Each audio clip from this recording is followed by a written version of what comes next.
Welcome to Broken Age, a point-and-click adventure game developed by the beautiful mind of Tim Schafer and his company Double Fine, who you may also know as the brilliant minds behind games like Monkey Island, Grim Fandango, Psychonauts, and Brutal Legend. The game was originally titled Double Fine Adventure as a Kickstarter project and was set for a goal of $400,000, but blew that goal away, eventually reaching a total of $3.45 million. Allowing the game to be developed with a better quality, including better voice actors and a larger amount of playable devices, including Mac and Linux. But getting past the development of the game, let's take a look at some of the key features of the game mentioned on Steam, which include but are not limited to pointing, clicking, an original soundtrack, all-star voice cast, dialogue trees, some jokes unless you didn't think they're funny, in which case we totally weren't trying to be funny, a whole bunch of puzzles, this one really hard puzzle that you won't get but you'll look up online and totally not tell anybody, and all of your hopes and dreams. Though the last key feature may not actually be true, everything else mentioned is 100% there. The humor is spot on and I found myself laughing out loud in real life at multiple of the jokes, from actually well-written stuff to just stupid wordplay jokes. Yeah. I haven't done a stool in so long. The delivery of these jokes would definitely not be as great without the all-star cast, including some of my favorite voice actors, Richard Horowitz, the voice behind Invader Zim, and the coolest guy in the world, Jack Black.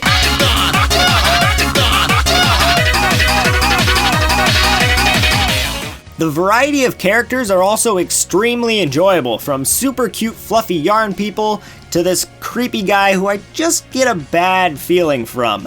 To help these creatures, you will need to put yourself at risk in a way she could never understand. No, you're right. The story is also amazing. I won't ruin a single thing about it, but it is definitely a great experience that needs to be enjoyed firsthand. The art direction was also a great idea. Taking a 2D style over a 3D style really made the gameplay great, keeping the sense of old school adventure while still having some of the most beautiful scenes I have seen in a long time.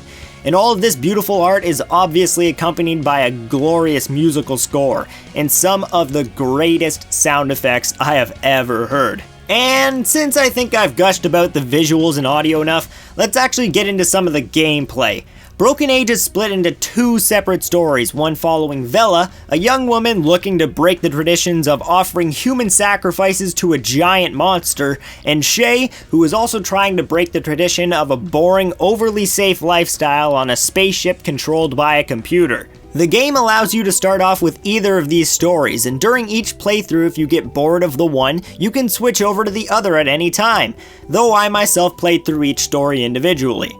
Both stories are a decent length, and my total playtime for both stories combined was a little over 4 hours, which is a bit short, but there is another act coming out in the future for free, which will add even more playtime. Every point-and-click adventure game also includes tons of puzzles, and Broken Age is no exception. Though for someone used to the genre, the puzzles are fairly simple, and there were only 2 times I got really stuck on a puzzle, though hopefully the difficulty of the puzzles will be amped up in Act 2. The last thing I want to talk about in the game is the large amount of freedom and decisions. Other than the already mentioned ability to switch between 2 stories, there are multiple different dialogue options you can choose, from which sometimes can or can't change what happens in the game.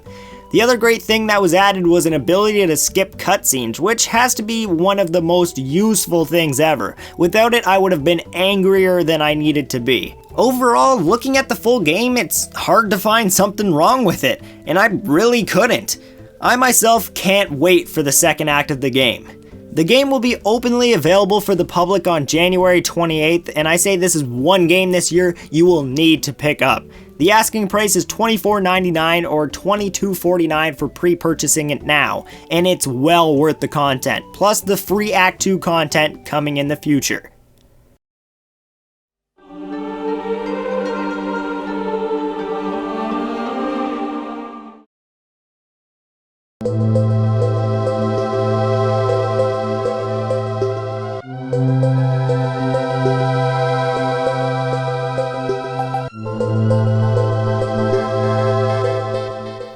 going on an adventure to kill Colossi.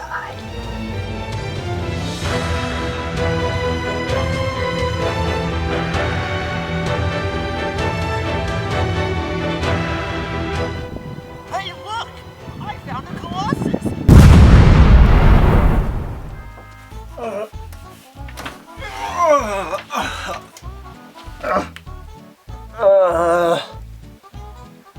Just start the review.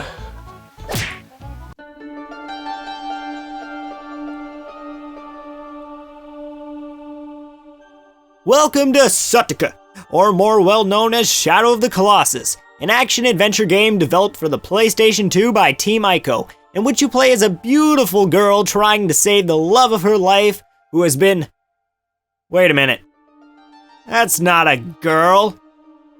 God damn it, Japan! Now this guy is named Wander, and he has wandered into this new land to find a way to bring his girlfriend back to life. And I use the term girlfriend very loosely because we really don't know the backstory of any of these characters. What? No, I haven't talked about you yet.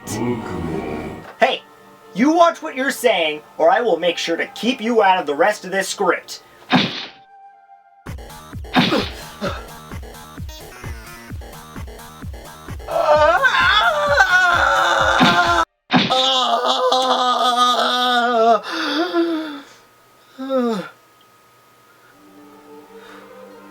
Okay, let's talk about the weird god of the world we just entered into.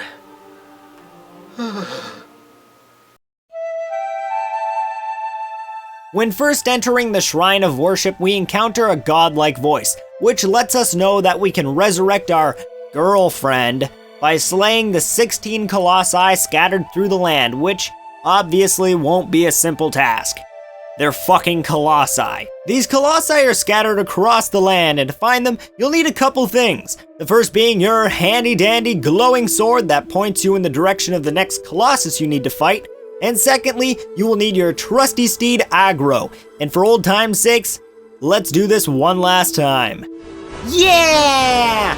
Yeah! Yeah! Yeah! Yeah, as seen in the epic montage, there is a lot of traveling in this game, and by a lot, I mean a lot. But it's not really a bad thing because the environments are extremely beautiful and fun to explore. But the one area where you will find some problems is with Aggro himself.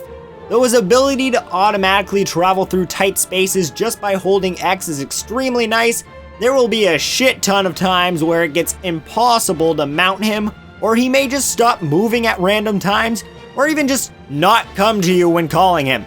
He's just a bitch sometimes. Aggro, what are you doing?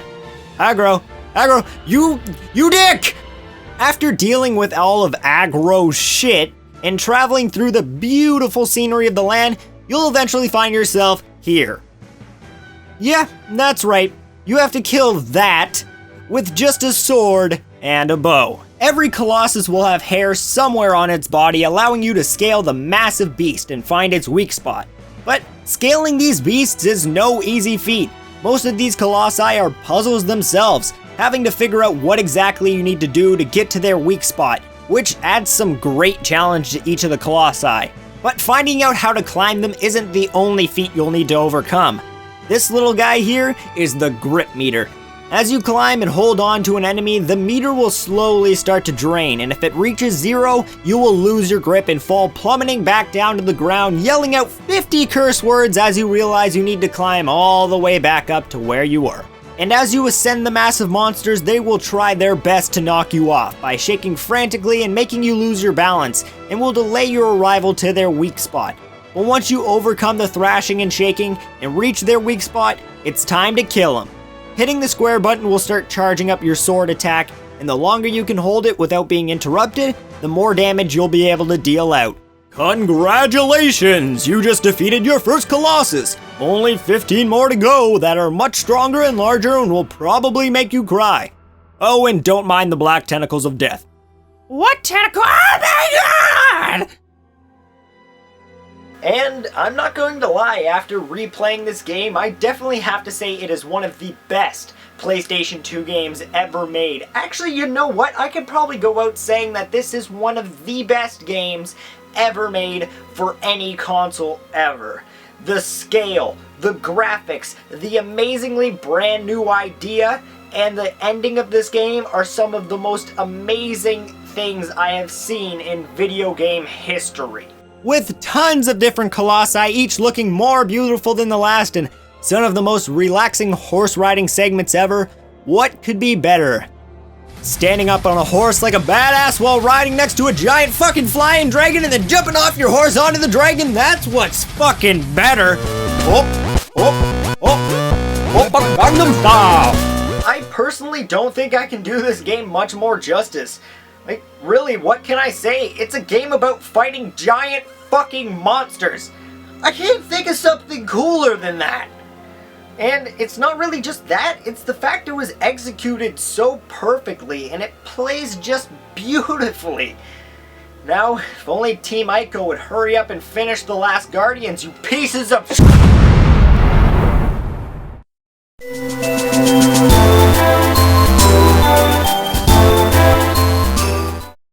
Welcome to the start of my month, oh Zelda! And I just have to say, a year ago when I started this, it was pretty much just an excuse to make a shit ton of Zelda videos.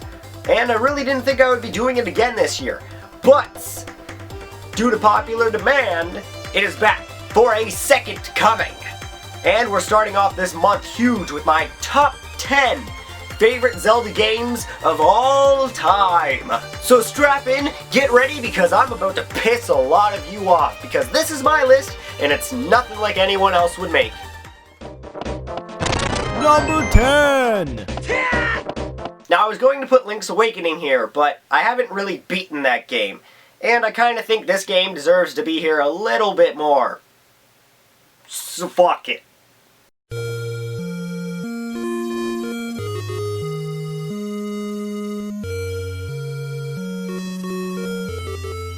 This is where it all started.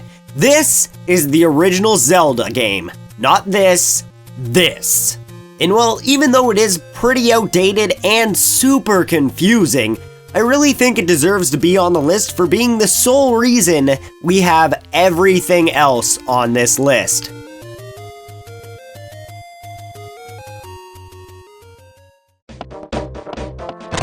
Number 9! The portable Zelda games have always been a guilty pleasure of mine, and though Minish Cap is not my favorite of the bunch, it is still an amazing game.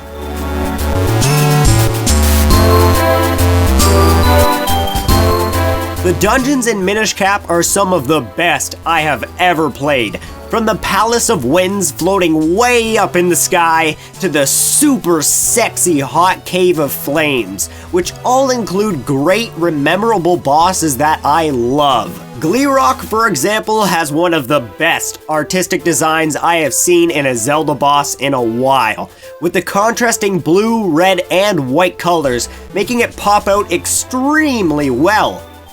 It kind of actually looks like a Pokemon. I choose you! Gleerock, go! Oh, and the being tiny mechanics are also pretty cool.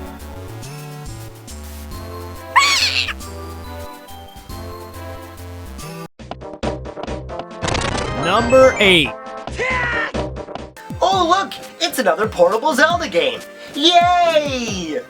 Oracle of Ages, and I guess I'll include Seasons in here, are pretty much the best portable Zelda games I have ever played. And I have to say, if I had to choose which one I liked more, I would have to say Ages was the better game. Only due to the fact that almost every boss in Seasons was just a remake of the bosses from Zelda 1. The one thing that made these games so great was well, everything. The dungeons were great, the fighting was spot on, the bosses are awesome, and there is so much stuff to collect. Plus, adding an additional dungeon and the resurrection of Ganon after connecting and beating both games makes for a lot of extra fun to be had. Plus, Ralph is the shit.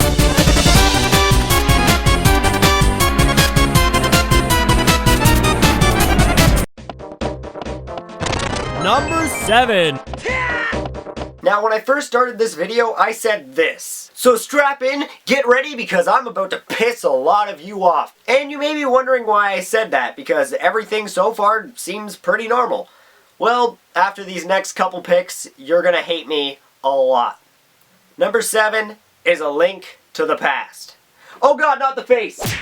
Don't get me wrong, I think every game on this list is amazing. I just don't think this game is as good as the rest of the games on this list. Even though this game is a perfected version of the last 2 games I mentioned, I'm not a huge fan of the dungeons, and I think a lot of the bosses are less than mediocre. Overall, a great game, just not as good as what's to come. Number 6. And this is the point where you guys hate me even more.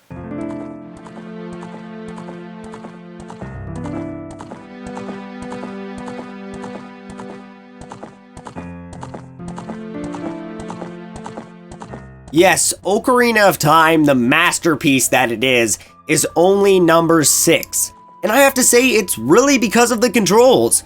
Ocarina of Time was obviously released back in an age of Nintendo 64 when 3D controls were in their young years, and that means everything was not fleshed out. And there are many times the camera will glitch or you'll have trouble attacking enemies, and it can get really frustrating at times. A lot of the levels are fleshed out and feel great, but there are a couple that, as many people know, are just a pain in the ass, and really can't be bothered with. I still have a huge love for this game, but the 5 games to come I personally think are more fleshed out and better games. So let's continue on to them, shall we? Number 5.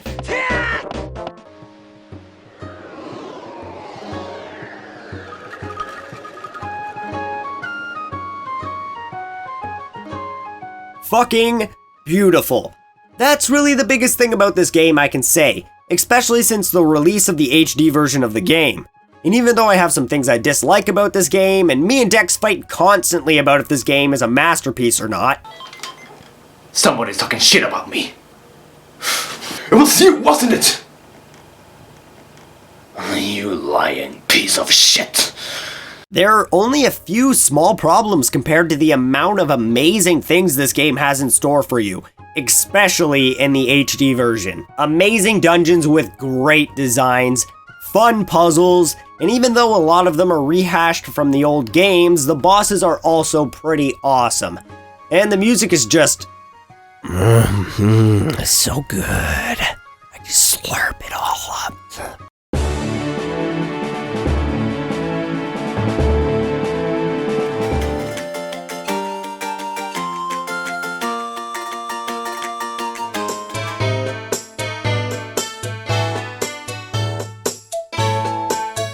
That's so good. The sense of exploration in this game is also so good. There's never been something as exciting and thrilling as sailing the open seas and exploring everything you can see. Though I wish there was a bit more content in the game, I really can't complain seeing as this game is so beautiful. Number 4. What does the box say?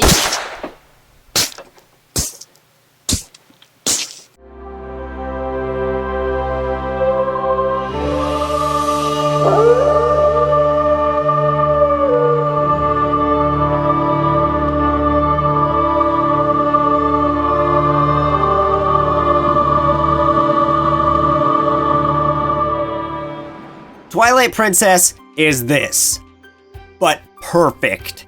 The gameplay is great, the story is awesome, the bosses are all amazing, and I couldn't praise this game more if I wanted to. It's just too good. Unless you're playing on Wii, then it's a bit meh. But this game also has some of the best items in any Zelda game. From riding around on a top like a badass, to shooting fucking bombs strapped to arrows. Nothing is cooler. I also just love the art style this game has. It's so dark, but so beautiful at the same time. And the game progression is perfectly put together to keep you enthralled through the whole thing. The only thing I really hate about this game is the fact that you have to kill all the stupid bugs in wolf form so many times. But really looking at that, and then looking at Link dressed in a giant suit of armor and shooting fucking bomb arrows at crazy evil monsters, is just 100% badass.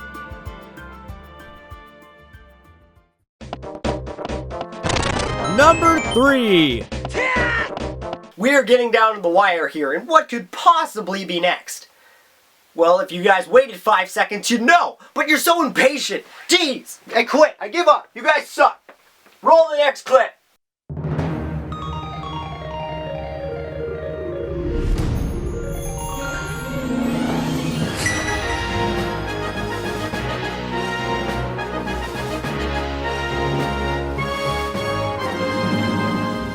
This is the best handheld Zelda game ever. Hell, it's the best 2D Zelda game ever. Look at the colors, look at the levels, look at whatever the fuck that is. It's beautiful. This game took A Link to the Past and made it 500 times better, with some of the best dungeons ever and one of the funnest game mechanics I have ever had the pleasure of using. I myself have 100%ed this game, and I still come back to it for how much fun all the levels and bosses are. Plus, the Street Pass feature of fighting your friends and other people's characters is awesome. It really makes me want to see an actual multiplayer 1v1 feature in the next Zelda game. Seriously though, I don't know why this game has gotten slack in the community, and I think it is a million times better than A Link to the Past and deserves a lot more love. Number 2.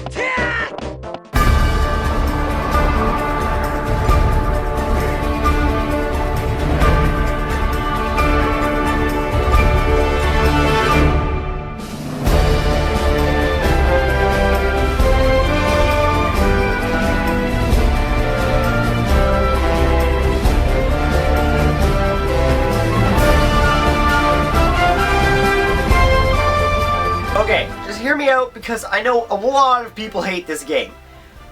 But I love this game. You can quote me on that.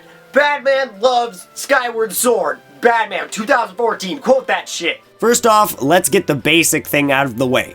This game is beautiful. No matter if you like the style or not, you cannot deny that the color palette that was chosen for this game is beautiful. Everything is bright, beautiful, and vibrant, and I love it. Now, the main thing that was picked apart on this game was the fact that your companion partner Fi is extremely annoying.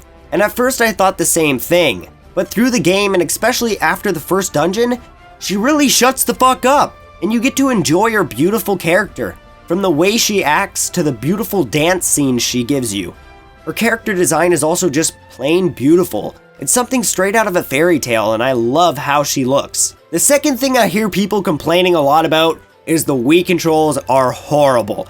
And this is where I really have a problem, because I went through all of Skyward Sword not having a single problem controlling how my sword reacted. Sure, if you're playing the fucking game like this, the fucking Wiimote won't be able to understand what your spazzing out ass is doing. But if you're playing it like a normal human being and actually trying to make your attacks hit how they should, you're not going to have any troubles at all. The best way I can prove to someone that Skyward Sword is an amazing game is by literally just saying, retexture the whole game as a Star Wars game, and everyone would shit their pants at finally having a well-played Star Wars game where you actually control the lightsaber. And no, the Kinect game does not count because everyone knows that thing was a piece of shit. And I think I've proven my point. Skyward Sword, fucking beautiful. Badman 2014. Quote that shit. It's a me, number 1.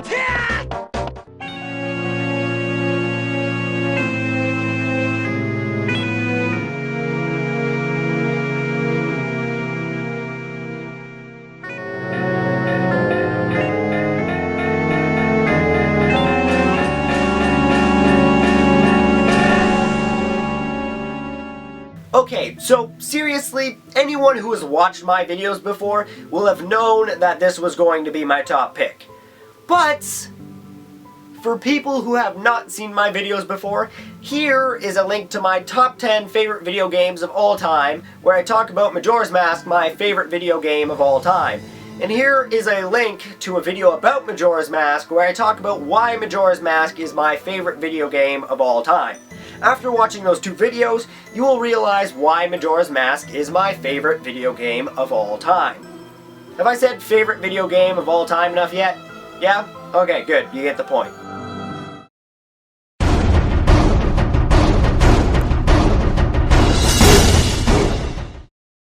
More Zelda? Well, I guess I could come up with something. How about a Let's Play series? No? Okay. Well, how about a video on the Hyrule Historia? No? Okay. Okay, get this. How about my top 5 favorite Zelda bosses of all time? Awesome. Good. I know what the people want, cause I'm sexy as fuck. I like big butts and I cannot lie. You other brothers can't deny. And when a girl walks in with an itty bitty waist and a round thing in your face, you get sprung. Alrighty, so this top 5 will consist of my 5 most favorite Zelda bosses from any Zelda game. And I have ranked them according to how fun they are to fight, how beautiful and sexy they are, and well, just my own personal experience with the bosses. So, this list is going to be a lot different than yours. So, deal with it. P.S. There's gonna be some spoilers.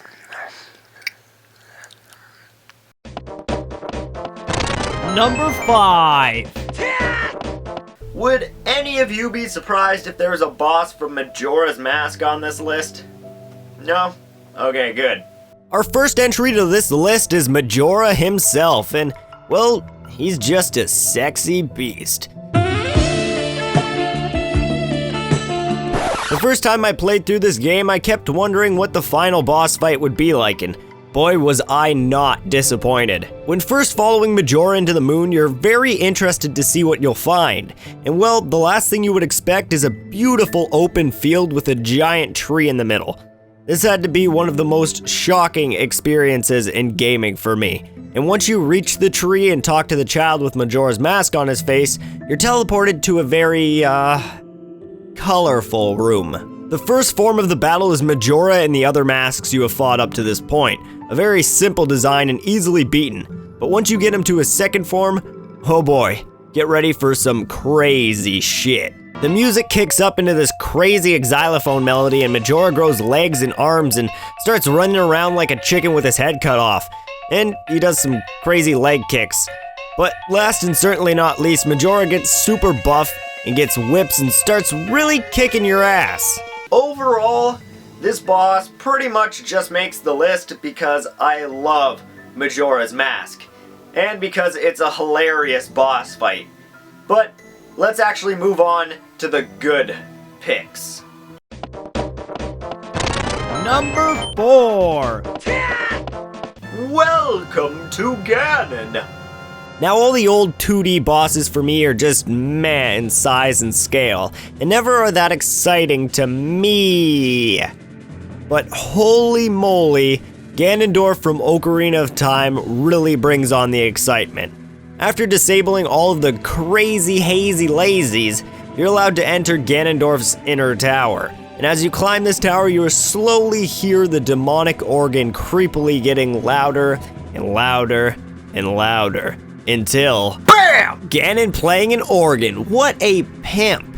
But that doesn't last long because he says some shit and then we're in for an epic battle. The music is intense and the fight itself is a replica of the Forest Temple boss, so you know exactly how to take on this fight, and you're ready for all that he has to give, except for a few new moves he's ready to throw your way. And in the end, he falls to the floor, coughs up some blood, and his last breath destroys his tower and hopes to kill you in it. This sequence brings some tense action as you wait for Zelda to open doors. Hurry up, bitch! And with her getting caught and you having to save her. Oh, for fuck's sakes! All of these issues added with a timer will keep you on the edge of your seat till you finally reach the exit of the castle and the horror is over. And that is the fight with Ganondorf. A great accomplishment of amazing... What was that sound?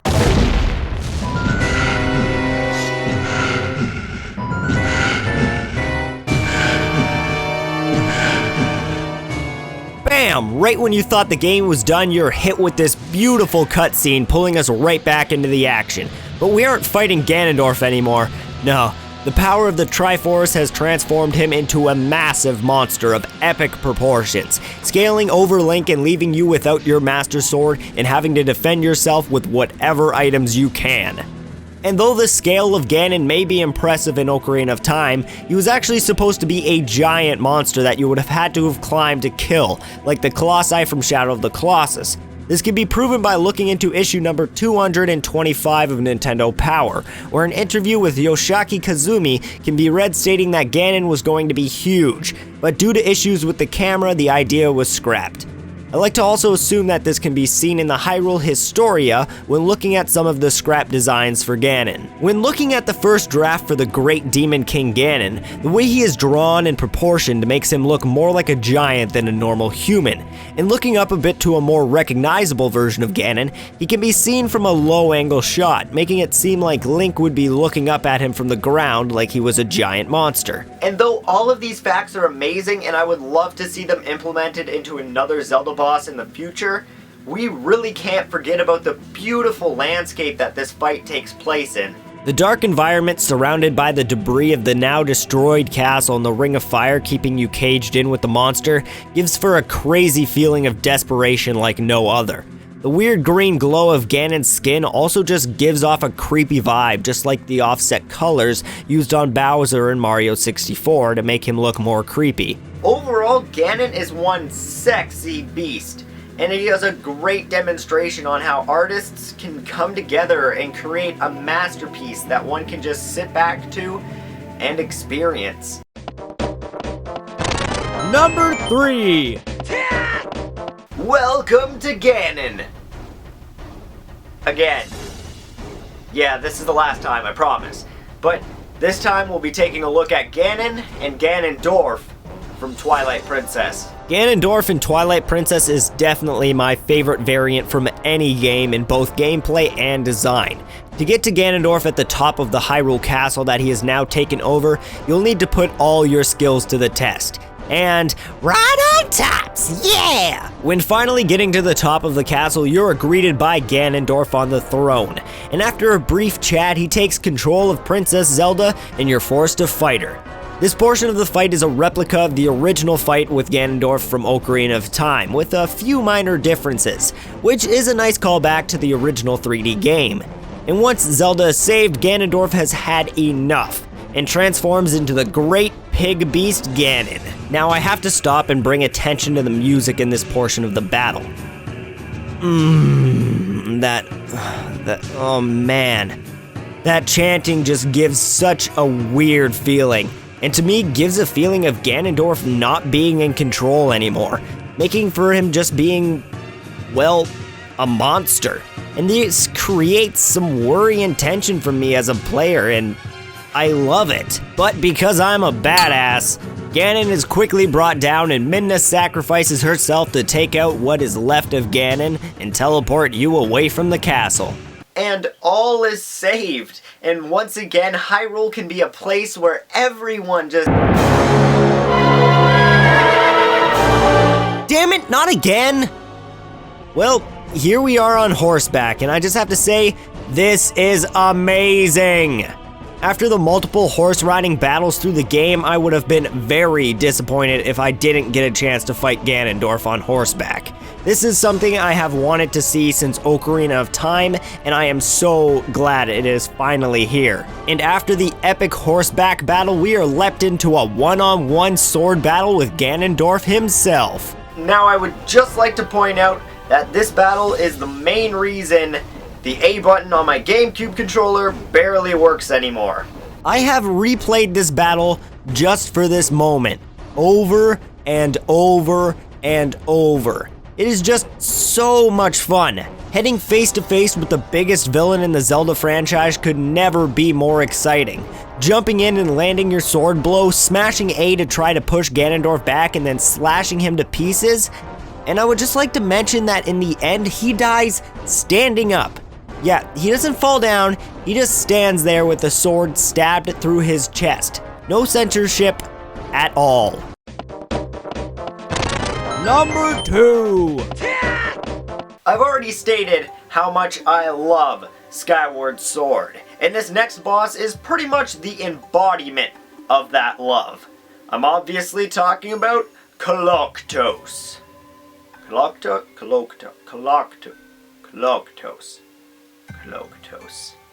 Colossus has to be one of the funnest Zelda bosses I have ever fought, and for good reason.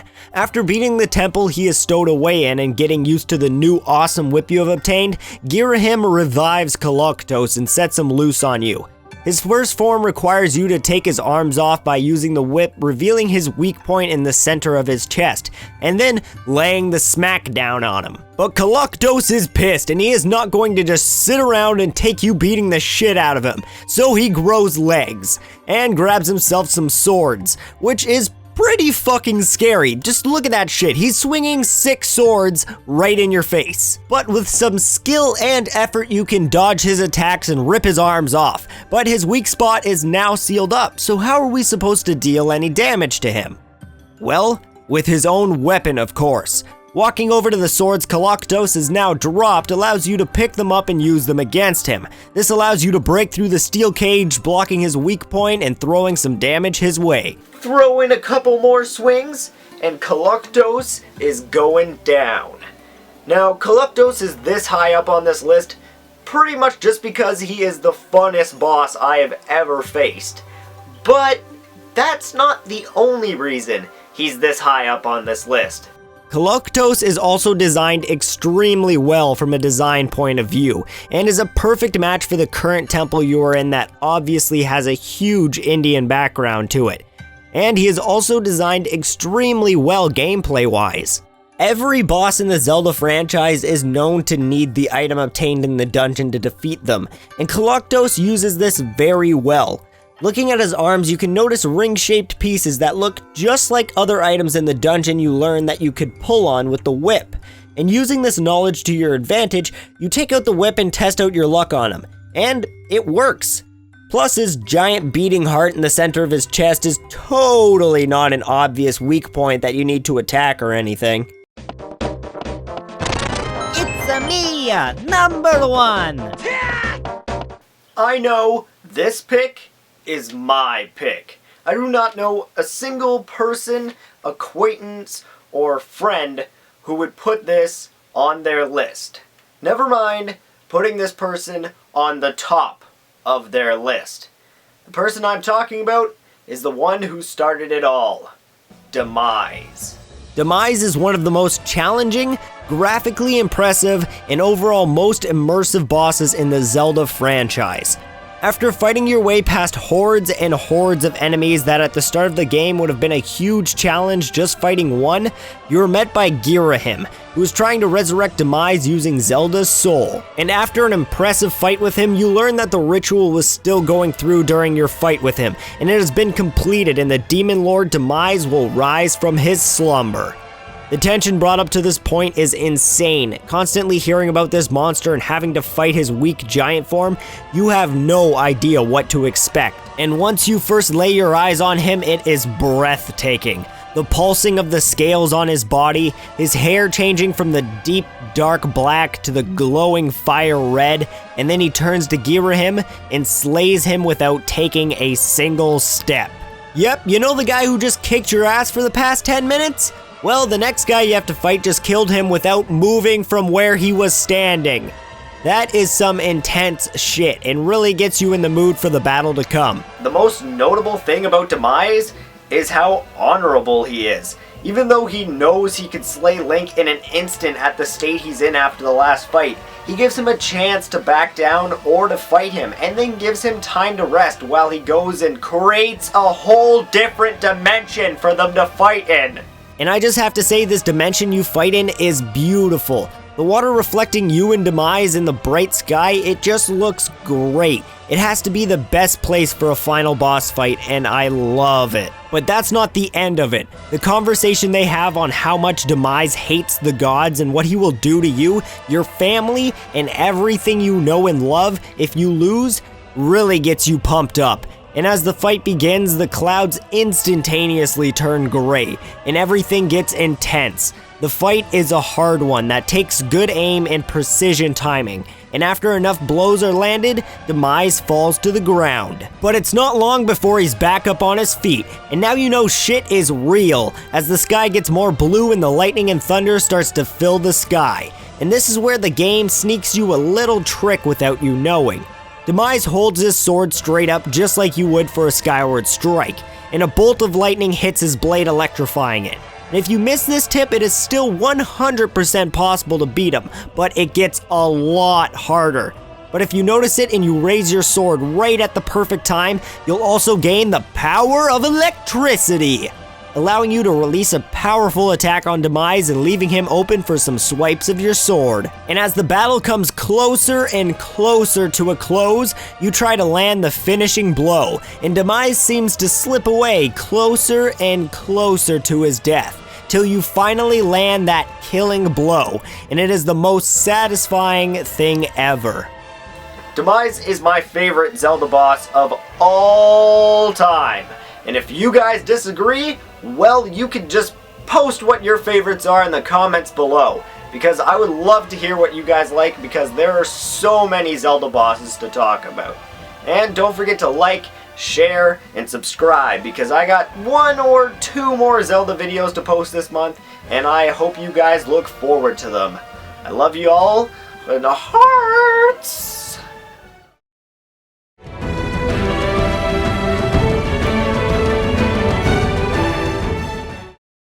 Welcome to my video game channel, where I make video game reviews and talk about gaming related topics and, well, other shit. Today we're going to be taking a look at a very interesting topic from one of my favorite video game franchises, Halo. And don't get me wrong, this topic can apply to many games, but the easiest way for me to dissect this topic inch by inch is by looking through Halo itself. Now, the topic that I will be divulging my opinion on is that an increased quality in graphics has caused a noticeable decrease in the artistic style of games. And to prove my point, I'll be going back to Halo 3 and then progressing through Halo Reach and Halo 4 to show you exactly what I mean.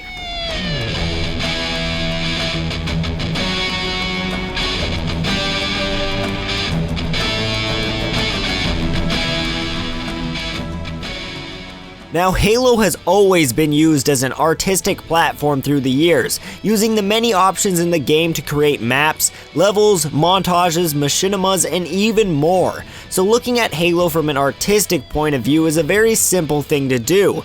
But we won't be looking into these aspects. No, we'll be using these aspects to evaluate the artistic design of the game itself. First off, I'd like to get the simple argument out of the way by explaining to you why Halo Reach is the ugliest Halo game ever made. Now, to all the Halo Reach fans out there, I really just have to say, there's no Halo Reach fans. Halo Reach is easily the ugliest Halo in the series. Even when taking professionally made montages like Muggsy's lethal and formal montage, it's easy to see the flaws that were made in this game artistically. Everything is so dark and dirty, and not in a good way. It hurts the eyes to look at and is a giant eyesore. Levels like Countdown have almost zero color variation between walls and structures, with tons of gray. And even more colorful levels like Zealot, which is colored in purples, is somehow not enjoyable to the eyes. The purple is everywhere, with no color variation, no shading, and no separation. Comparing this mess to Heretic from Halo 3 is, well, it's just sad. Halo 3's Heretic's color choices are beautiful. The blues blend perfectly well into the purples that then again blend perfectly well into the red, allowing you to tell which side of the map belongs to which team without having to look at little tiny ugly lights on the floor. And sadly, Halo Reach's main disc maps were not overly loved, especially with a super small choice of small to mid-ranged maps, and matchmaking community was heavily under pressure to come up with maps for Halo Reach. And guess what that means? Over half of the maps in the Team Slayer playlist are made in Forge.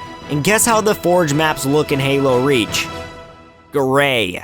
Seeing a pattern going on here? Having to stare at a continuous stream of gray maps that all look the same artistically can become a huge eyesore. And I just have to say the main maps on the disc don't help at all. They're all gray and dark and gray. They're all gray. I can see what they're trying to do with the models and the world itself by upping the graphics and the quality. But if your artistic style looks like shit, that won't help your quality at all. And never mind the fact that Reach is probably the main reason that Halo has died out. But that's for a different video. Alright, now it's time to dive into the meat of this topic. Halo 3 versus Halo 4. Now don't get me wrong, Halo 4 is still outstandingly graphically impressive and beautiful in so many ways. But I would like to argue that even with Halo 4's 5 years of enhanced graphics, Halo 3 still stands the test of time as one of the best Halo games artistically. First off, we need to understand the pieces of art we have to examine, and those pieces of art are the multiplayer levels in each game. And if you're wondering why I'm constantly talking about the multiplayer and not the campaign, that's because multiplayer is where most players will spend their time and where most of the development time went, and where most of the love and caring in designing the game was put. So Halo 3 consists of a total of 11 maps pre-DLC, with 7 small maps and 4 large maps, while Halo 4 has 13 maps but 8 large and 5 small, which is pretty much the mere reflection of each other. And guess what this means? Since the smaller maps are underlooked in Halo 4 and the most played game types are the ones that require small to medium sized maps, there was a large lack of maps for people to play on again, causing a Reach effect, where the community was forced to make Forge maps for the game. But thankfully 343 learned from Bungie's mistakes and allowed you to make Forge maps on multiple different levels, allowing for different style and variation, though these styles were usually stuck to one color variant, which made the levels kind of bland and flat. Halo 3 on the other hand had a ton of small size maps that all looked gorgeous and were fun to play on. They were colorful and they were designed in a way that didn't distract you from the gameplay. You could just look where you're going and realize that, hey, I'm in the blue base, without having to go out of your way to look somewhere for a sign of where you're at. A great comparison for this is Haven from Halo 4, a very symmetrical map that I myself enjoy very much, but it falls victim to the same problem that Reach did.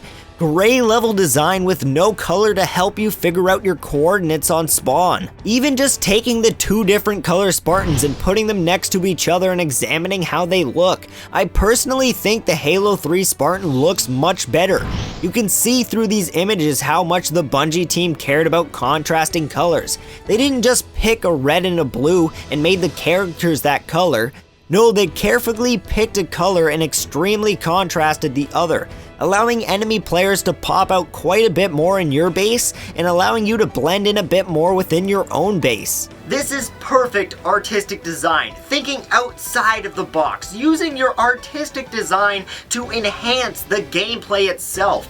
And I think that's something Halo 4 just didn't bring to the table. Yes, everything looks beautiful and the sky and background scenery is definitely better in Halo 4 than in Halo 3, but when it comes down to how the artistic design improves gameplay, there's really nothing in Halo 4. You're just a pretty character walking through pretty hallways. It's something that's really hard to explain, but I think it's something that kind of explains itself by just looking at the gameplay. You can see the love and beauty that was put into Halo 3 that made it so beautiful, compared to Halo Reach that just makes you want to rip your eyes out.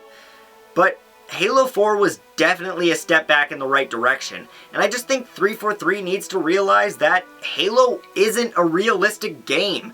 Yes, Call of Duty and Battlefield can get away with this, but that's because you're a real person in a real war, depending on which game you're playing and which franchise.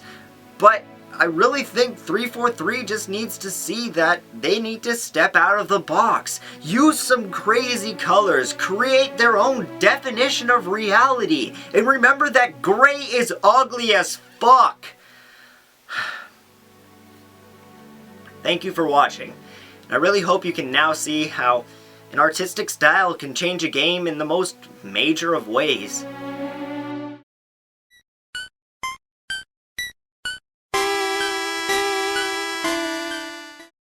Welcome back to another creepy countdown, and I think today would be a perfect day to take a look at some creepy Pokemon stories. So sit back and enjoy the horror that you're about to endure. Number 7. Let's go. Audino's a Pokemon people like to use and abuse for the extra experience it dishes out on defeat. But what if the Audinos enjoyed this misery? What if it asked you to hurt it more and more, and you were forced to sit there and watch it slowly decay in front of your eyes? Would you be able to keep attacking it? Audino Wants to Play is about a Pokemon player who decided to use Audinos to quickly level up his party. But things go wrong as he notices every time he attacks an Audino, it comes back looking more and more disfigured. The Audino then began to communicate with the player using the in-game dialogue boxes, saying things like, "Are you having fun yet?" Or, "You're lying to me again. Everyone does this. Go on, have fun." Now, knowing this story, would you still want an EXP boost on the poor Audinos? If your answer's yes, well, don't come crying to me when they haunt your dreams. Number 6. Let's go. As all of you know, I am a huge Pokemon Snap fan, so this next story is very entertaining for me. It's called Pokemon Snap Beauty. This story starts off as a standard creepy gaming story. Friend gets a game from a strange person trying to get rid of a strange game. Though this time the strange person just happens to be one of the main character's friends. And just like me, this boy gets home and is super excited to play some Pokemon Snap. When he starts up the game, he realized that something wasn't quite right though. The professor's lab was scorched with black marks, and the windows in the back were broken in. But our main character finally conjured up the guts to pick one of the courses on the world map, and what was seen next had to be the most grotesque scene. Dead Pokemon lay across the beach, and where the Meowth would run across the tracks usually, he was just laying there dead. And instead of the cart stopping where the Pokemon lay dead, the cart just ran straight over the Meowth with the grossest bone-crunching sound effect you had ever heard. As he continued along the course, he decided to keep taking pictures of all the dead Pokemon for some reason. And afterwards, Professor Oak started opening all of his photos with a sadistic smile and complimenting him on all of them. After the professor finished looking at all of his pictures, he asked the question, "Ever since Mew became angry, the world is just full of beauty. Don't you agree?" The player then decided to try and find Mew and take a picture of it. That was one mistake he wished he could take back. Once he found Mew and tried to take a picture of the creature, the game started to glitch as the words, "You have seen what true beauty is. Now you must become part of the beauty," started to fill the screen. The Mew then proceeded to attack him and his game crashed. He has never touched Pokemon Snap since that incident. Number 5. Let's go. Ash Ketchum, the boy who dreams about becoming a Pokemon Master. And that right there is the catch. What if Ash's dream to become a Pokemon Master is just a very, very deep dream? There's been a rumor spread around that Ash's journey through the Pokemon world may just be a coma, and when everything is added together, it makes sense. Haven't you ever noticed that after Ash is struck by lightning earlier into the show, everything seems to shift pacing? This idea can explain much, like how a child can venture off into the world and still be able to afford everything he needs, or why there are a million Joys and Jennies. This is because he's only ever met one cop and one Pokemon nurse. His traveling partners can also be considered part of himself. Brock is Ash's repressed sexuality, but since Ash was a virgin when he fell into the coma, Brock must never succeed in obtaining the girl. There are many topics in this story that can actually make it seem like the truth. But what it actually dies down to is what would happen if Ash woke up from a coma. And I personally believe Ash would wake up to a world where Pokemon and people die, just like the real world. But I think Ash would still want to be the very best, like no one ever was. Just like you should be. Number 4. Let's go. When it comes to creepy Pokemon, many come to mind, like Gengar, Esper, Chandelure, and Drowsy, but none come to mind more than Hypno. Hypno's lullaby was originally a poem based on Hypno's description in the Pokédex that stated, "It carries a pendulum-like device. There was once an incident in which it took away a child it hypnotized." Knowing that a Pokemon could just hypnotize a young child and take them away and do God knows what to them is a very creepy thought. Could he be hypnotizing the children into capturing other children for him? Or maybe just storing them like statues in a cave somewhere till they get old and die? Or maybe even worse, maybe he just keeps them locked away forever, consuming their dreams for all of eternity. We shall never know what Hypno does with his captives, but one thing is for sure, I will be staying far, far away from Hypno for as long as I live.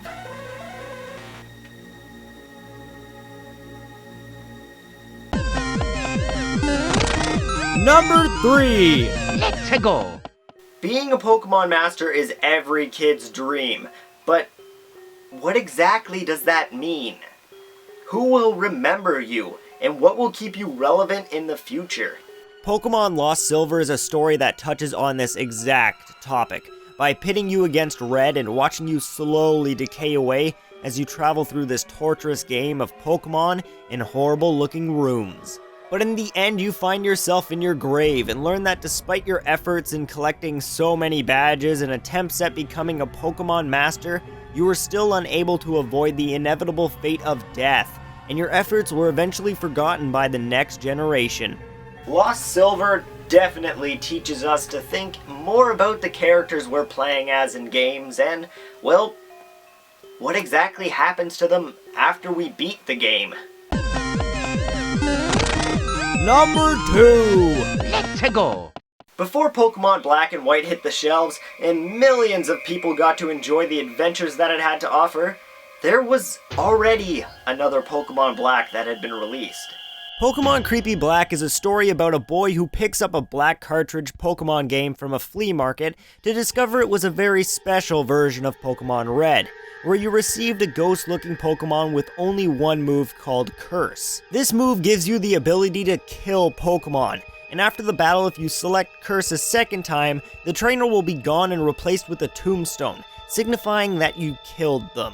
Other than this change to the game, everything plays out exactly how it should, until you beat the Elite Four and see the Hall of Fame, because after that, the screen goes black and returns to an old man in the center of a cemetery. As you quickly discover this old man is you, and you also noticed all of your Pokemon are gone, and that the world is empty other than the tombstones of all the trainers you killed. With the plus that no matter where you go, the Lavender Town theme always plays. The story doesn't progress any farther till you return to your house, but once you enter, images of Pokemon start to slowly appear, and then images of people afterwards. And as the Lavender Town music slowly gets deeper and deeper, you realize that the images you are seeing are all the Pokemon and people you killed through the game. After this scene, the ghost comes out to play, and you enter a very short battle where you can only use Struggle, which in turn damages you and is ineffective to the ghost. And eventually he hits you with Curse and the screen goes black. No way to get out of it, no way to escape. Only solution is to turn off the system. And once you turn it back on, the only option is new game. I guess this can be a lesson to us all. Do unto others as you wish unto yourself. Or you may find yourself in a grave one day. It's me, number 1. Let's go. If there is one creepy Pokemon story that hits me the hardest and creeps me out the most, it has to be what is now known as the Lavender Town Syndrome. If you have ever played any of the original Pokemon games, you will remember the creepy song currently playing in the background from Lavender Town. This disturbing and bone-chilling song has been the love child of many creepy stories, but the main one that everyone knows and loves is the conspiracy to cover up a mass child suicide. A few days after the release of Pokemon Red and Green in Japan, there were over 100 suicides among children ages 10 to 15. During investigations by the Japanese police, it was noticed that all the bodies were found with a Game Boy which had Pokemon inside it. All of these Game Boys would also be found with none other than the Lavender Town theme playing. After countless investigations on the music, it was found that the high-pitched frequencies used in the song were causing the children to go insane and kill themselves. The composer who specifically put the extra high-frequency clips into the Lavender Town song quickly disappeared and was never heard from again afterwards. And the song was altered to no longer affect children, and all the original copies of the game were found and destroyed. The even freakier part is that when an audio engineer found the original audio for Lavender Town, he realized that there were certain frequencies missing. And what he found after putting all the pieces together caused him to delete almost all the files on his computer and kill himself. When he was found, the only file that could be retrieved from his computer was an earlier version of the song before it was completed, and spelled in the audio wave of the song using the unknown Pokemon was the words, "Leave now." The weirdest part though is this song was released before the Unknown were even considered a Pokemon. The mystery is still unsolved, but do you want to be the one to find the final missing pieces to the Lavender Town song? Thank you all for watching, and I hope you enjoyed this creepy Pokemon countdown. I had tons of fun making it, and I'm glad you made it all the way to the end of the video. So if you haven't already, don't forget to subscribe, follow me on Facebook, Twitter, and Twitch, and if you have any suggestions for future videos, don't forget to post them in the comments below, or email them straight to me. And until next time, have fun sleeping.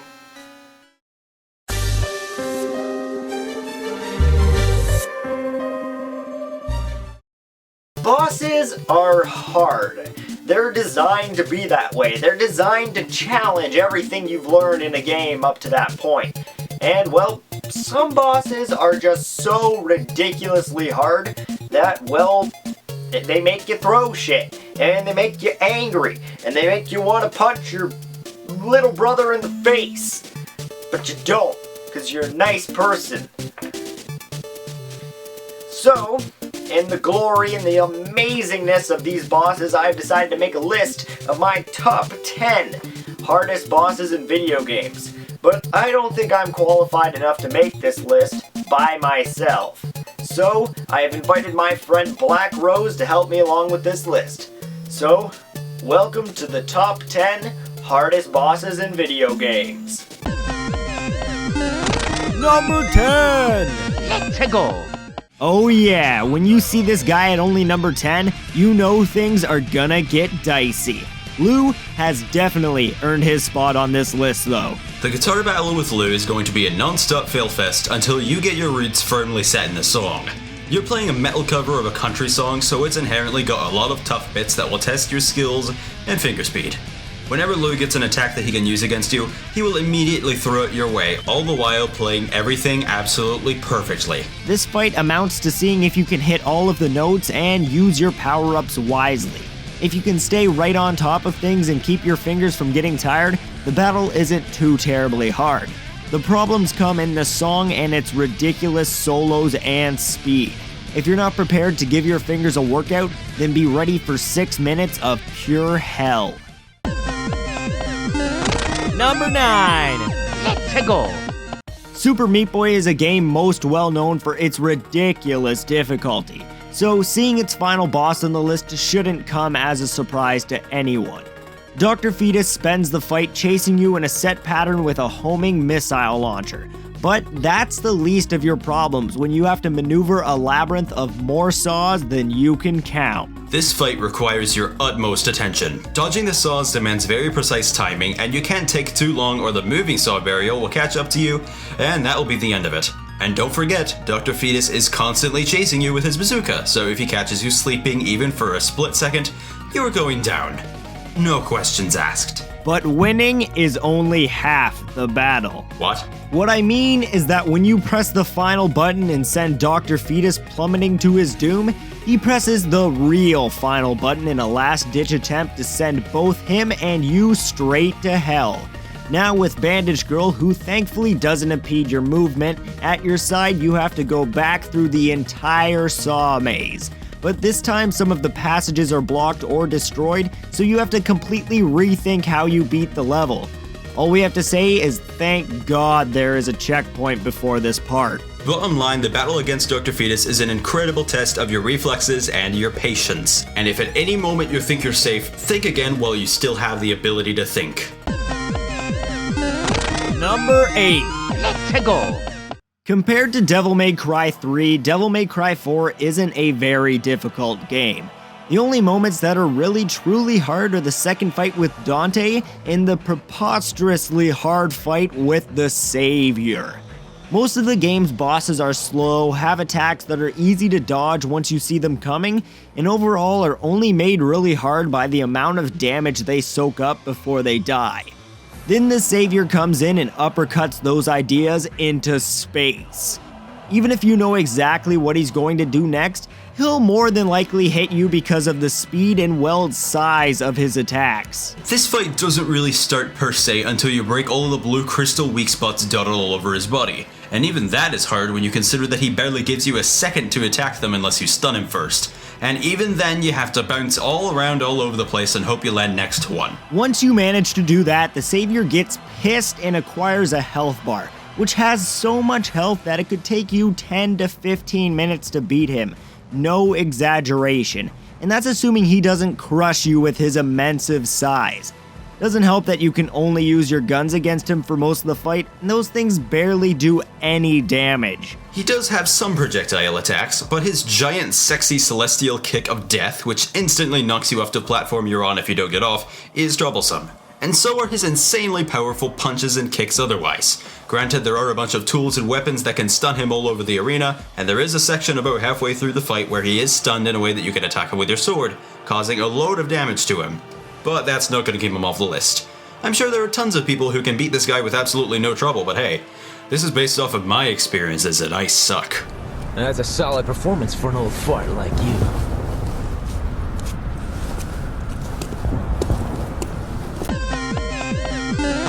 Number 7. Let's go. Final bosses in RPGs seem to just love being ridiculously annoying and difficult. They often have multiple forms, multiple methods of attacking you with devastating attacks nonetheless, can heal themselves, etc, etc, etc. And so, we present the only true RPG boss on this list, the Shadow Queen. To start, the Shadow Queen has 150 HP. At first that may seem pathetic compared to other games, but to give you a basic idea, no other mandatory boss in the game has more than 80. The Peach form isn't too bad. Granted, it is annoying, but it's not bad enough to warrant a place on the list alone. Still, she has a couple of nasty moves like the Lightning Strike, which can be devastating, and that one move where she boosts her own stats to hit even harder. Oh, and the move with all those hands. That move sucks. But then she changes forms. Now this form is a bitch. She's well known for her hands, which will gladly slam you into the ground, and also have an extremely annoying and hard to dodge move where they sap your health and add it to the queen's. And that's not the half of it. Her hands have low health, but if you kill them, they'll just come back the very next turn. They can also inflict nasty ailments like poison and infatuation, and they let the Shadow Queen attack up to 3 times per turn. And the Shadow Queen herself packs a punch on her own too. She really likes using that one attack where she fires a burst of magic at you, which is hard to fight against because it's very quick and pierces through defenses like hot butter. Unless you heal or use Veil every other turn, she'll wear down your health frighteningly fast while you barely do jack to her. So this fight basically boils down to whether you can deal 150 damage to her before you wither away. Number 6. Let's go. Burner Man is the hardest boss from the hardest game from a series known for its difficulty, and that should say a lot right off the bat. Burner Man resides at the end of a long and hard level that doesn't particularly favor either Mega Man or Bass, so the journey to him is equally hard for both parties, as is the boss fight. Everything is working against you in this fight. Keeping in tradition with the Mega Man and Bass norm, Burner Man moves very quickly, dashing and jumping in a very unpredictable manner. In fact, he'll probably end up hitting you with his own body more than his actual attacks, and he has a Grand Canyon of health at his disposal. His flamethrower, which is his main attack, has a very long range and deflects your shots. He loves to back you into corners with it, where he could knock you into the death spikes conveniently placed on the edges of the screen. He can also throw grenades, and is so accurate with them that he can hit you from all the way over on the other side of the arena. He also has the bear trap move, where he can hold you in place while he has his way with you. And of course, if you're a bit too far from him, he'll leap up and dive bomb directly into you, which you may not see coming because the arena is bigger than the screen itself. I suppose we should give a mention to his weakness, the ice wall. It only works on him if you hit him while he's standing still.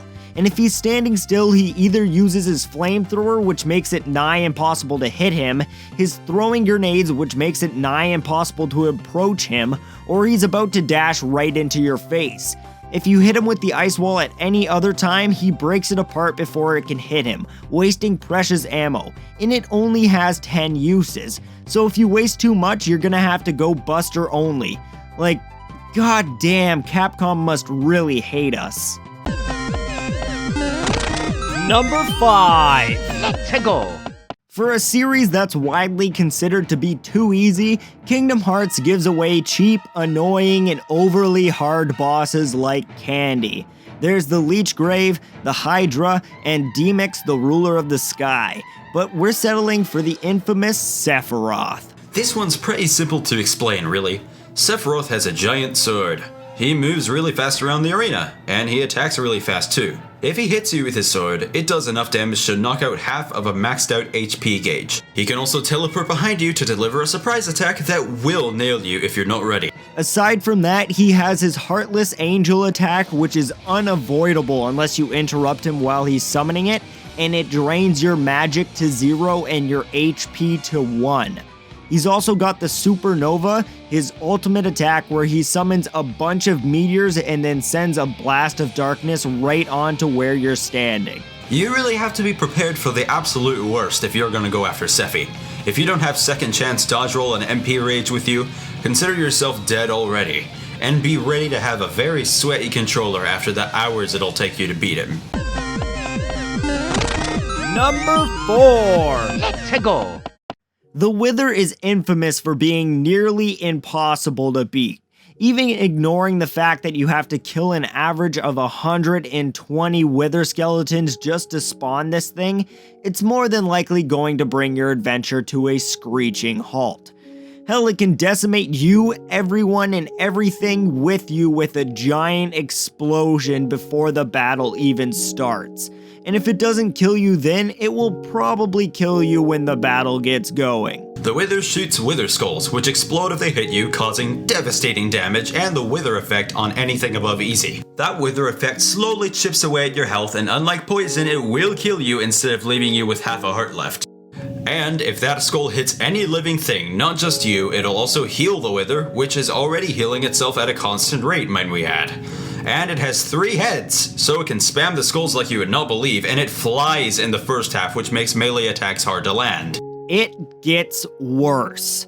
At half health, the Wither loses the ability to fly but gains an energy shield that makes it completely immune to arrows, so you're forced to fight it up close and personal, where if you don't have a ton of buffs on you to resist damage and heal yourself, then you are completely and utterly screwed, unless you have iron golems or other players to keep it busy.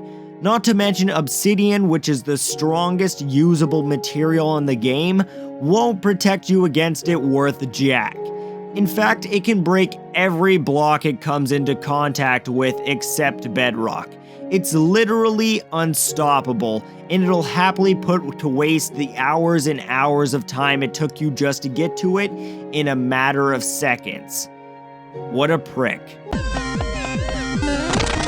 Number 3. Let's go.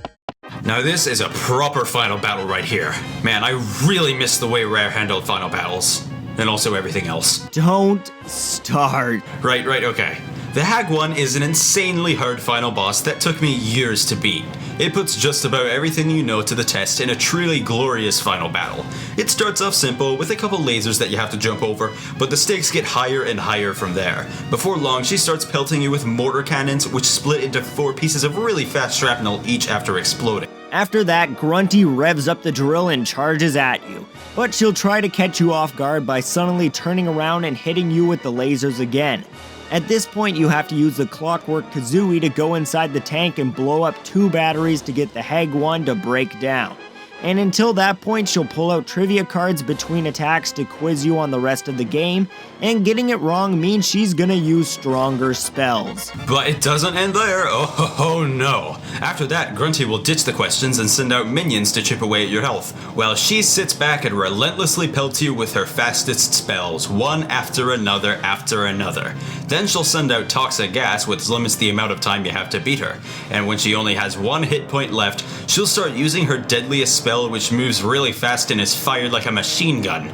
But when you land that final hit, it's all over. With an insane number of attacks and an insaner number of hit points, this boss is a very effective test. Expect death. Lots and lots and lots of death. Number 2. Let's go. If you think bosses that follow set patterns are easy, then come here for a second. Mother Russia has something to say to you. Soda Popinski is just an absolute beast that would give even Mike Tyson a run for his money. This fight was based around skill and how fast you can react to Soda Pop's attacks. At first you can only land 2 hits on him before he refocuses after dodging one of his attacks. However, with each consecutive attack of his you dodge after that, you get to land another punch on him, and it caps out at 15. So if you're right on top of things, you can destroy this guy. The problem is getting and staying there. Soda Pop may very well be trying to kill you. The guy throws his punches really fast and they hit like a truck. Most of them look and even sound similar, and he can fake you out by throwing a punch in the opposite direction to where you will slam your head right into his fist. And once you've laid a few punches on the guy, he drinks soda and enters his super rage-tacular mode where he attacks at ridiculous speeds, barely giving you a second's rest. And if he wants, he can bust the soda out again and heal himself almost completely. It's a fantastic battle of endurance and skill. Messing up hurts you a lot and doing well rewards you equally as much, to where this fight can go either way.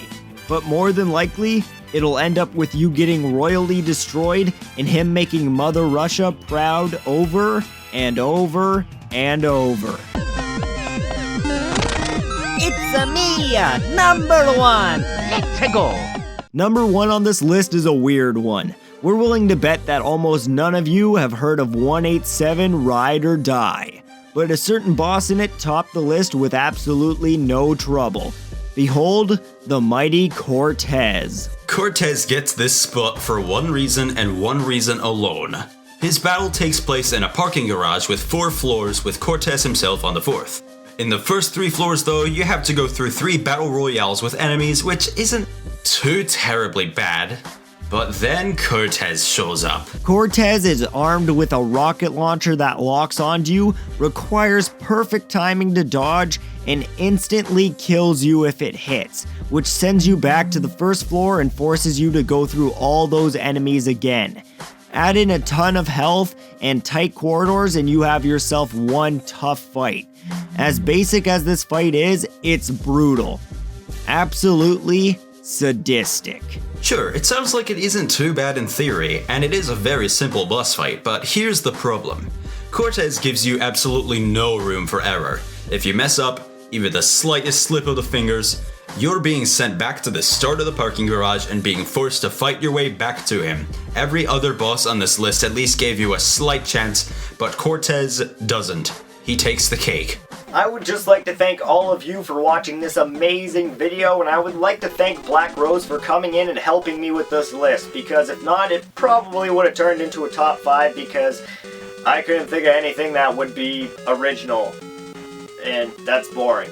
So, thank Black Rose, go check him out. His link will be in the description, and his link to a video will be in the end slate. So go check him out, subscribe to him, he's going to have some amazing videos for you guys. And if you like this video, don't forget to like, share, subscribe, all that stuff. So, thank you once again, and here's the end slate.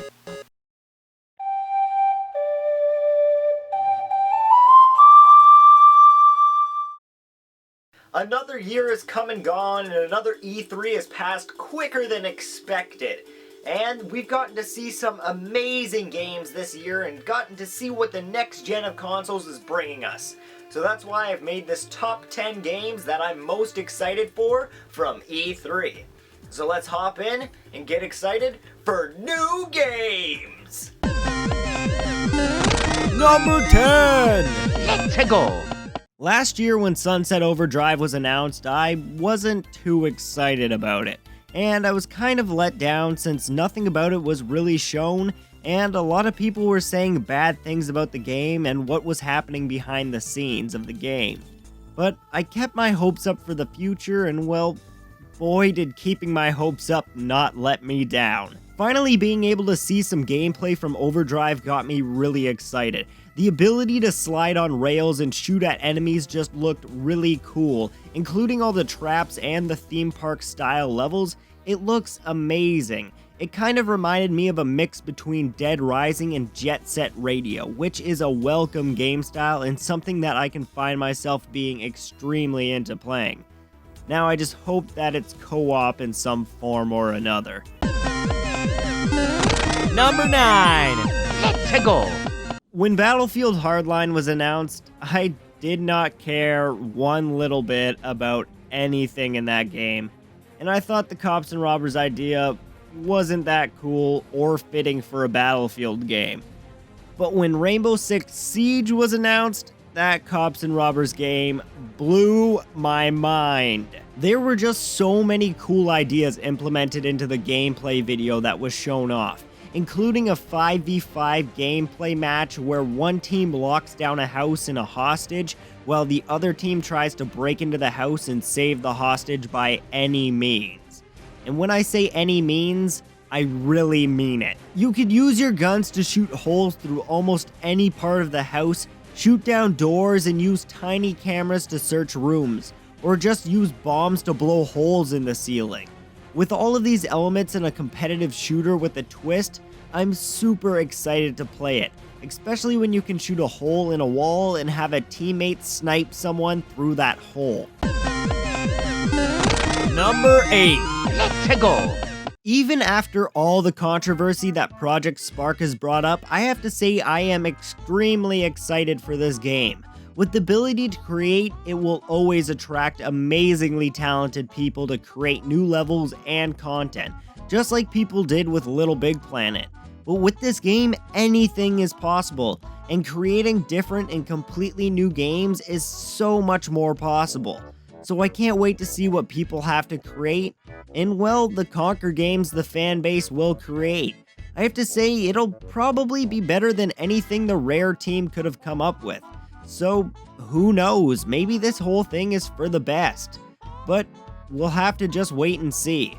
And I, for one, am still extremely excited. Number 7! Let's go! Last year I splurged my love for The Division, and well, I'm just gonna do it again this year because after that extremely depressing trailer and the gameplay they showed off, I am still excited for this game to no end, and I can't wait to get a team together to save this broken down wasteland with all of my friends. Plus, it still looks amazing, from the crazy ground map that is still noticeable when the terrain isn't too flat, and all the different types of tech that can be used to take out each group of bad guys, allowing you to go in stealthily or like a straight up boss and kill everyone. Number 6. Let's go! The Order 1886 has gotten me excited just for the fact that it really shows off what next-gen graphics will look like for us in the future, because this game looks outstanding. It's like the Final Fantasy XIII cutscene graphics, but during gameplay, and I find that amazing. The other reason I'm really excited for this game is because it reminds me of an old game I used to play called Legendary for the Xbox 360, where you had powers and fought werewolves and other ancient monsters, which I thought was just a really cool idea. So I'm really excited to play another game like Legendary.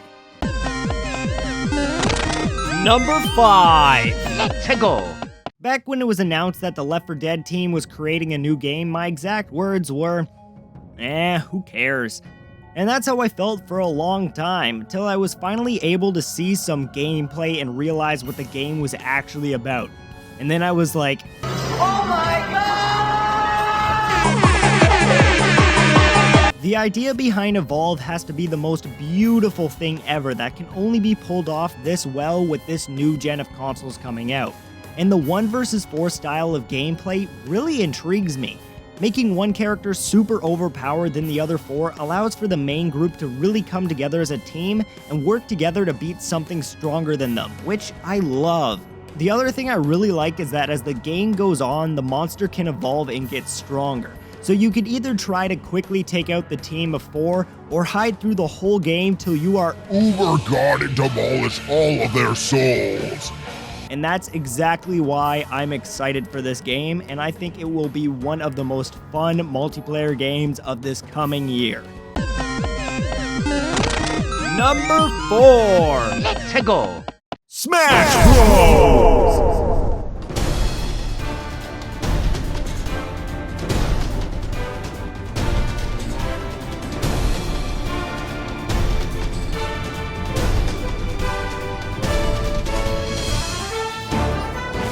I really don't think there's much I need to say. It's Smash Bros! For Wii U. It looks amazing, and it's Smash Bros!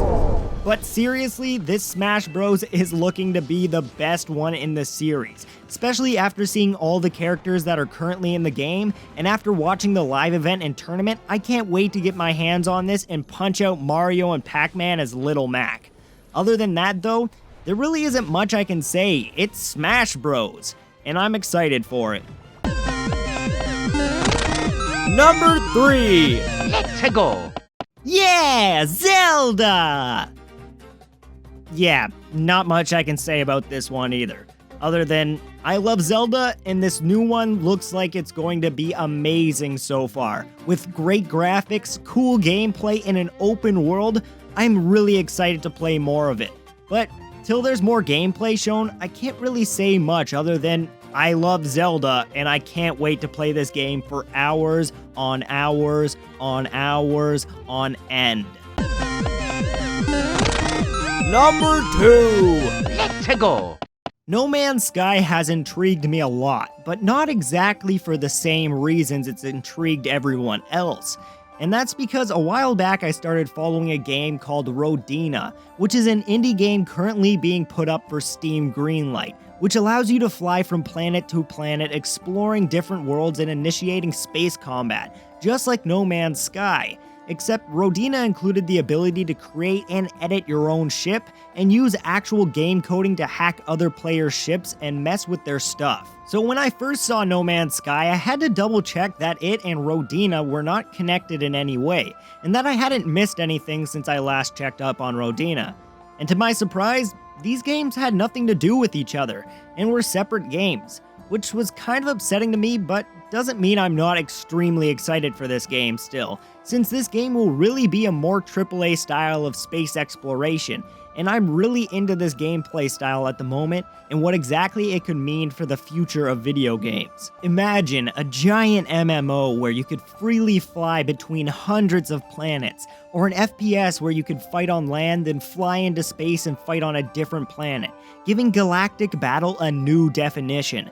And there's so many other things this style of gameplay can bring us. And at the moment, we're just at the start of this exciting new future for gaming, and I can't wait to see what happens with it next. It's me, number one. Let's go. How could any of my fans not see this coming?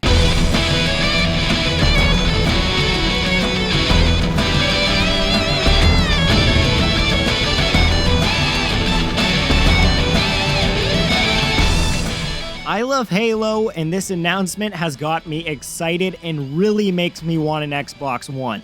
Halo has always been one of my favorite franchises, and the Master Chief Collector's Edition is just beautiful, bringing all 4 Halos together into one great multiplayer experience, which includes an updated HD version of Halo 2, my favorite Halo. How could I not be super pumped for this game? And since all of these games are running on their same original engine with no changes, which means Halo 2 has been confirmed to still have the button glitches that include the BXB and the BXR, which were amazing concepts to a game, and I was extremely upset that they were taken away from Halo 3 and the rest of the games afterwards. But I'm mostly excited to see if Halo could be brought back to the pro circuit with this new Collector's Edition, because I think that would be outstanding and really has me excited. After this year's E3, I am extremely excited for the future of gaming and to see what's to come, because there are so many good projects and content being created right now. Now the only question is, what console do I buy? Seriously, what console do I buy? Tell me! Answer my question!